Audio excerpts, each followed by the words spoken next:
So there's actually another video I need to put on the side because there's been some recent news that's very relevant to a video I posted a while back.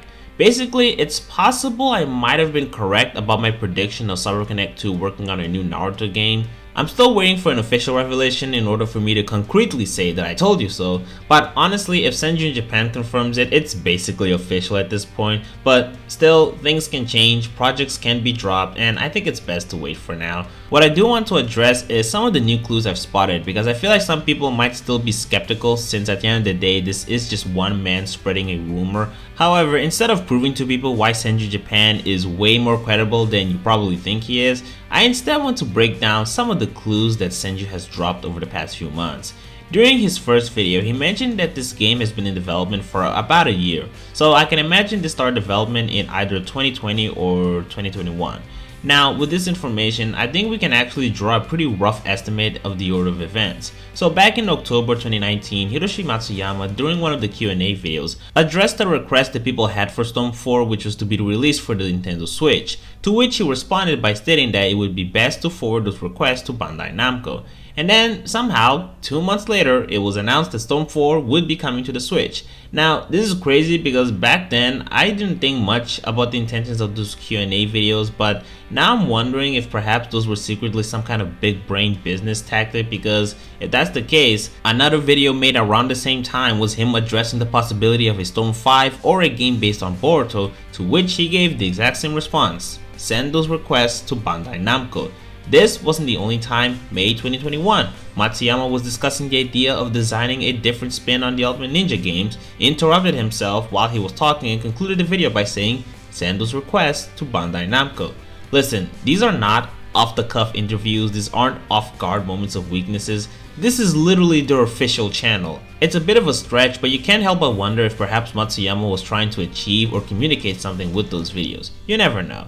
Now, one of the things that people have wondered the most is why it took 3 years for the new DLC content to finally be released for Storm 4, and I did mention this in my previous video. I think their collaboration with Square Enix on the FF7 remake might have been one of the biggest contributors to them abandoning production with the Ultimate Ninja series, and ever since they were dropped in 2017, it may have also given them some free time to make future contributions to the Ultimate Ninja games, at least more than they already were, because keep in mind that they were still working on the remasters, so they weren't completely gone. Additionally, with Project Z and possibly Hinokami Chronicles, which might have started production around 2019, and also the fact that Bandai Namco were putting their bets on Shinobi Striker and many other gacha games, I can somewhat imagine why it could have taken this long for new content to be released. In fact, something that might be even more suspicious is them even releasing content to begin with.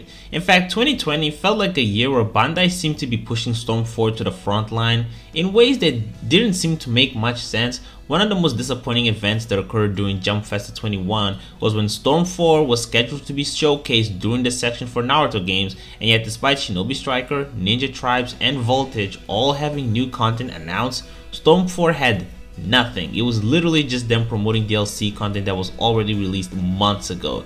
Lots of Storm players were beyond disappointed, including myself, and to me at least, I kinda just lost hope for any future with this game. However, another thing I started to notice was this trend of tweets from the official Bandai Namco accounts sharing screenshots and GIFs from the Storm series, oftentimes with sporadic topics. Like at one point they made a throwback to an old pre-order outfit from Storm 3. You literally can't even buy this anymore, so you can't even make the argument that they're promoting it.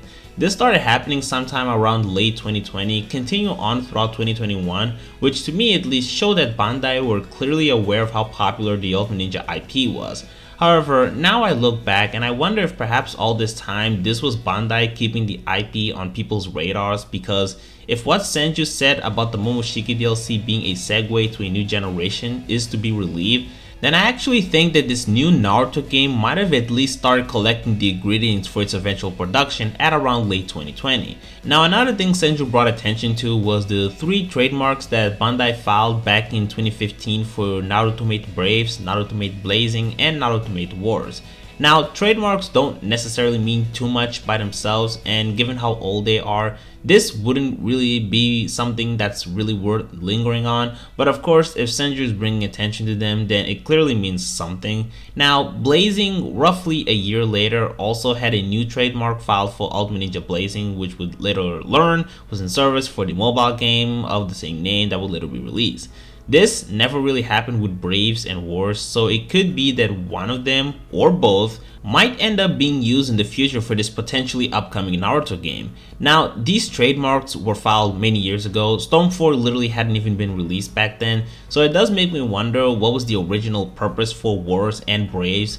Since they have Naruto made in the title, then it clearly means that they were meant to be a part of the Ultimate Ninja series, but that could also equate to a simple gacha game, so a part of me does wonder what truly was the original intent behind these trademarks. Was Bandai and CC2 literally waiting for this hypothetical new Ultimate Ninja game for all these years? I honestly don't know. It's really weird. I'm more inclined to believe that it wasn't the case, simply because I think it would be too weird to wait that long for such a profitable franchise, but I honestly wouldn't be able to tell you. Also, a lot of people over the years have made the argument that due to the slow release rate and general content present in the Boruto manga, then this might have actually held back CC2 from making new content for Boruto the same way they were doing for Naruto. Now, this argument is interesting because this actually has some empirical evidence, the biggest one being Shinobi Striker.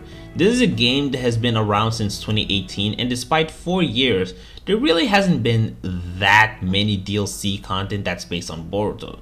There are a few, but really not a lot, despite the game promoting the idea of next generations.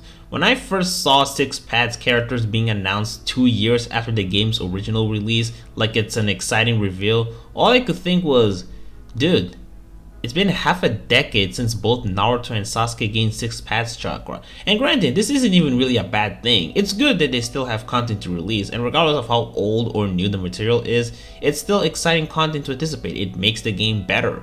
But again, this game is literally meant to promote the idea of next generations, and it's still heavily relying on the original Naruto material. Something that I don't think CyberConnect 2 would be able to get away with it as easily if they continue with the release rate that they have with the Ultimate Ninja series if they were to transition to the Boruto era. Now granted, I'm not saying I agree with this explanation because I do still think that Ultimate Ninja is too profitable for them to just leave it as it is, and even announcing that they weren't going to make more games, which makes me more inclined to believe that they genuinely wanted to end the series for other reasons. But I do think that this is an argument that's somewhat compelling if I'm being honest.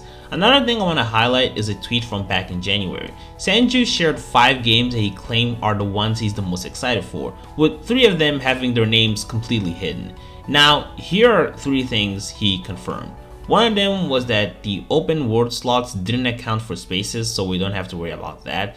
The other thing is that these are presumably the full titles, meaning that they have no abbreviations.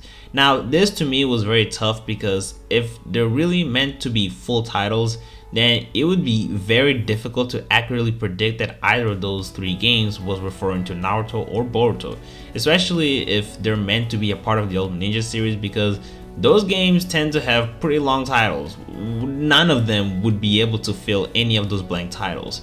I mean, if you shorten it to Naruto or Boruto Storm 5, it does fit the last one, but that's not really a full title, so it just makes things a lot more difficult.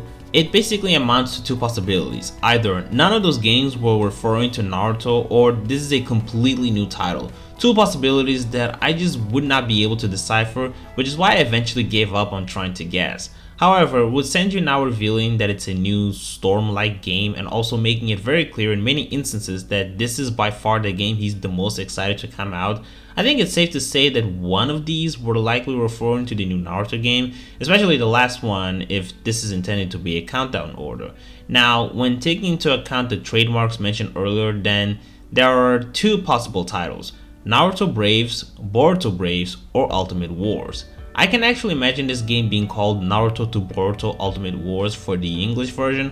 Another possible title would be Boruto Ultimate Ninja Braves, but I don't know, we kinda just have to wait for what the future has to come. For the time being, none of this is technically official, even though a lot of people are kind of acting like it is. I mean, don't get me wrong, I definitely do think it's gonna happen, but you know, I kinda wanna lay low and wait until more information comes out. I didn't really want to make this video initially, but I felt like sharing an update on this subject because Well, I mean, come on, it's Storm news. Alongside the Yakuza series and Billy and Mandy, I consider the Storm series another staple of my channel. But aside from that, it has also surged a lot of discussions regarding this. Some people are wondering what content will be covered, what changes will be made. Some people are also discussing if we even really needed a new Storm game to begin with. I for one would rather wait until we know more, and until then, I'm excited. I like the Storm games and I'm interested in seeing what happens in the near future. In the meantime, hope you all have a great day. I'm gonna continue working on another video and playing some Blue Reflection Second Light, which is it's a banger sequel, I can tell you that. Anyways, goodbye.